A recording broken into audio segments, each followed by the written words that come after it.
ezker abertzaleak indarkeria matxista kasuen kudeaketarako osatu duen barne protokoloaren aurkezpena izan da. Protokolo hau eta osatu dugun tresna hau ez da kasualidadea, ibilbide baten ondorio da, eta ibilbide horretan ikuste dut bi ardatz ezinbesteko izan direla. Batetik, mugimendu feministak berak egin duen ibilbidea, bai justizia feministaren eta justizia erreparatzaile baten ikuspuntutik, eta bestetik gure bilakaera bera eta gure kontzientzia hartze bat. Horrek eraman gaitu tresna berri bat sortzera, nolabait ere koherentzian eta kolektibitatean oinarritu nahi duen tresna bat, nolabait ere prozesu eraldatzaile eta erreparatzaileak garatzea helburu duena.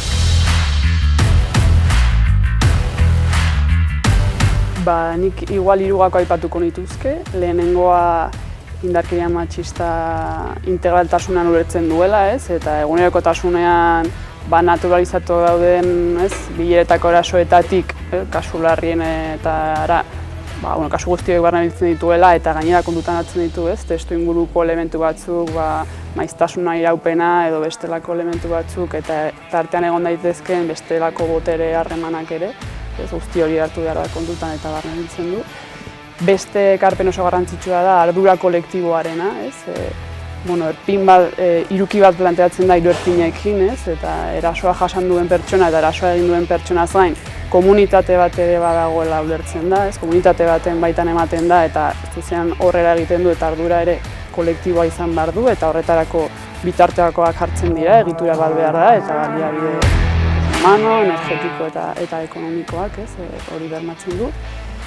Eta azkenekoa eta igual dena barne biltzen duela da paradigma edo filosofia aldaketa bat planteatzen duela, justizia eredu feminista bateruntz jo nahi